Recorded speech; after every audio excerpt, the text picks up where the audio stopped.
The greatest discovery you are going to make is going to be something inside, not outside. What is outside, you'll have the impression that you learn. I know it, I learn it, but you cannot keep. That which is true cannot be kept, can only be discovered. No one can keep the truth. You can only be the truth.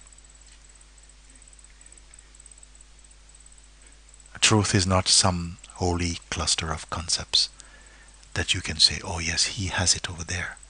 He's found it. Oh, can you show it to me? Hang on a second. Open your biggest vault.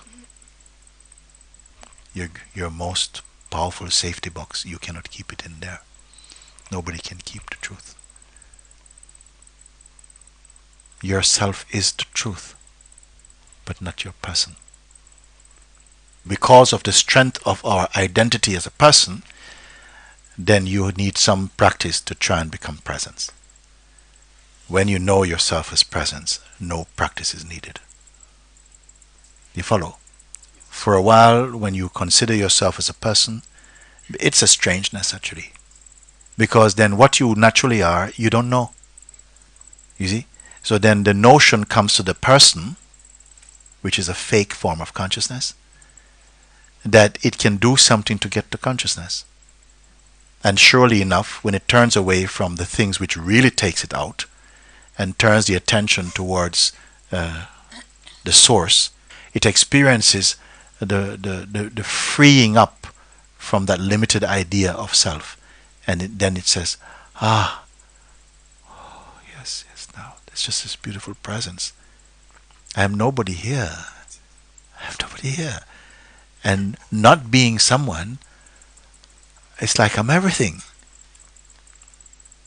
But when you're someone, you're a bit afraid to be everything. Oh, no. But when you're everything, you don't even say you're everything. In fact, you're more like you're nothing than you're everything. You see? And on top of this, little bonus for you, you can have your personality back, play, and so on, more like a mask. It's on the surface. You can enjoy somebody to go, hey, how you doing? Yeah, long time. Something still talks. But behind, there's something not talking. So you have the sense, I am talking, but I'm not talking. I'm walking, but not walking. I'm living, but not living. I'm tired, but not tired. Then you know the body is tired, but that which observes even the body is inexhaustible. And it seems I am both. But which is the greater? Be clear about the greater thing. And the lesser thing you can allow to see its changefulness. This is my changeful aspect. Something is always changing. Let it change. It is watched from the unchanging. Like this you know. When your practice should take you to no practice. Isn't it? Practice must take you to no practice. If practice take you to more practice, then you need to start in a second here. Then more practice take you to super more practice. And after a while you're a practitioner. Practice must take you back to the natural, to the effortless. Then you go, aha, but this was always here. That's what practice does. Successful practice. At the end of successful practice, aha, but I've always been this. But I needed the practice to recognize that I've always been this for the time being.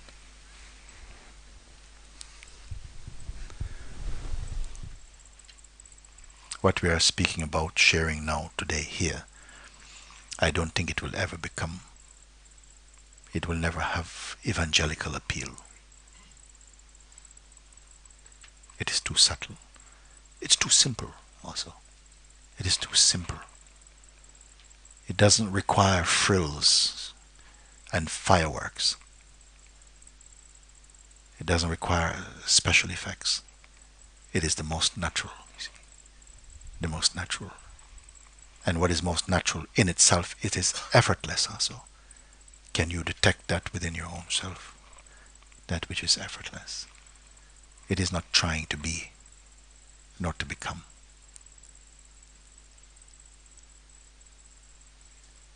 Stillness is there, silence is there, peace is there, joy is there, beauty is there, wisdom is there. But it is not the possessor of these.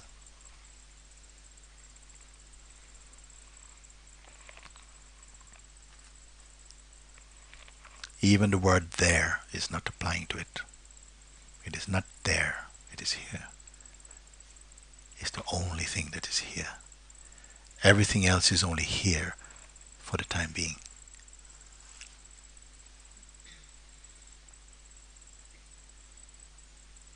Who knows it? Because we say many things that we have inherited through tradition, but we have never considered it, what they are. Perhaps most of our language, we just second-hand. You never thought about it. We just learned like we learned language.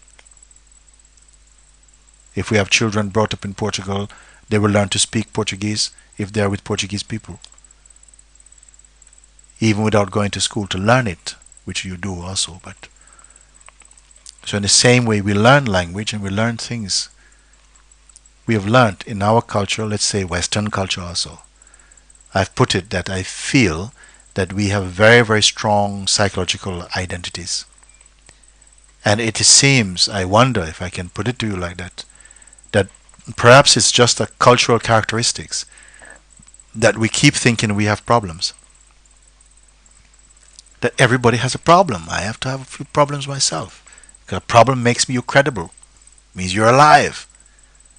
Maybe it is just something that we learned also, that I'm like this and my life is like that and I don't like myself and whatever like this. Maybe it's just a cultural conditioning. Now, in my own country, I'm from Jamaica originally.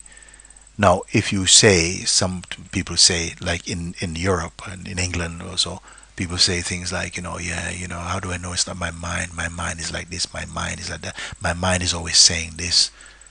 I don't know if my mind or if it's not my mind. And it's almost fashionable to speak like that.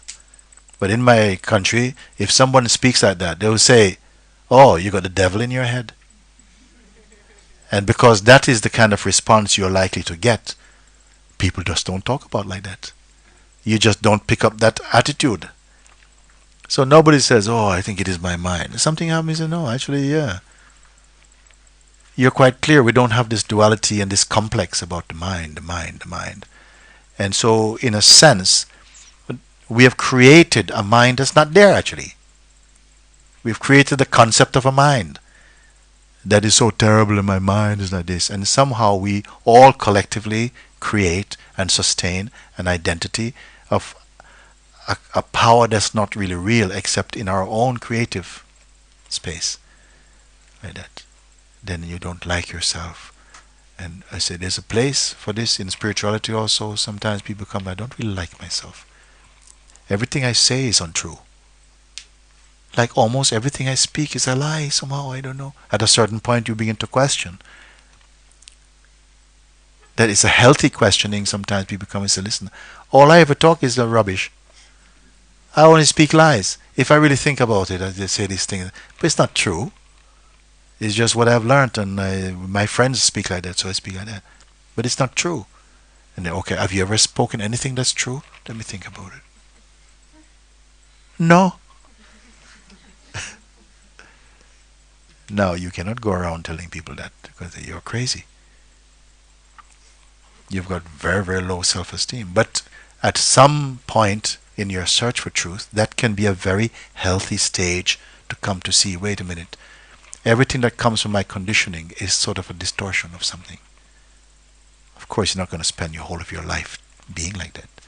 But you'll move on from that limited standpoint and see that, well, I don't put so much faith or trust in the mind in that way. It's a tool, but it's not so reliable. And something is aware of this. Then you've gone beyond this grip.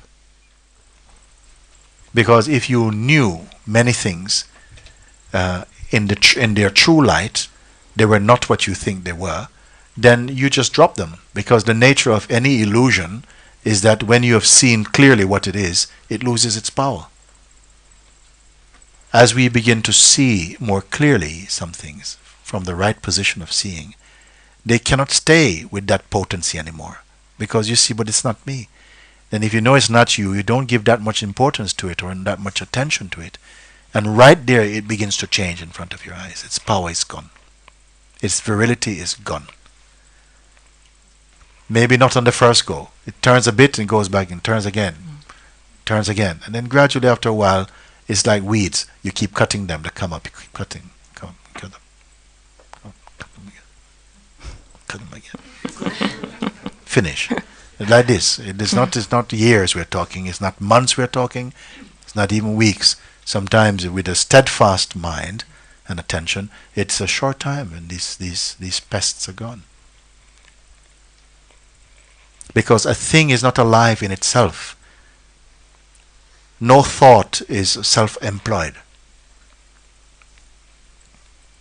None of these things live by themselves.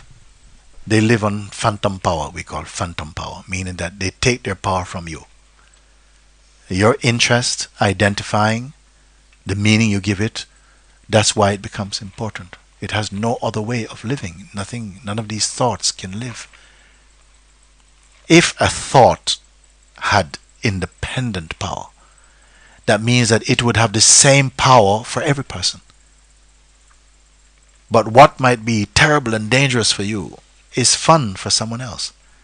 So it cannot be the thing. It must be the one who is perceiving it and who you believe yourself to be that creates that relationship of that type. Do you follow this or not? If you begin to see these things, already a great unburdening will begin in you. That you see, but a lot of stuff is nothing at all. They're nothing at all. It's just my mind made them up like this. But still, unexpectedly, they jump out of the dark. Oh, okay, you got me this time. You got me this time. Okay, try it again. Then somehow you will see like this about these things. Don't put any labels on yourself. Don't define. Don't try to define yourself. I am like this. I'm so old. Did this. I've got this. Forget about all of that for a minute. Because there's something here which defies every label. No label can stick from any religion. Nothing can stick to it at all. Go there. Be there. Something has no label. Never has had a label in any life expression. It is labelless. Something gets unplugged. Something gets unplugged. Okay? But still you are. The belief I am the doer of things, I'm the getter of things, I'm on the way to all this somehow ceases. This is the dreaming mind speaks like that. Now you're aware of the dreaming mind, of the thinking mind, of the personal mind. You're aware of these notions and this feeling. But no more are you confused with it, nor do you combine yourself with it. When you say I, it is completely stripped now of all of these idiosyncrasies and all of these qualities. When you say I, it is like space.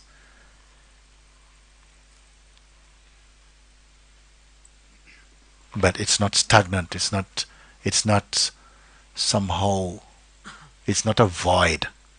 It's not dull. It has no qualities like this, and yet all qualities arise and appears in front of it.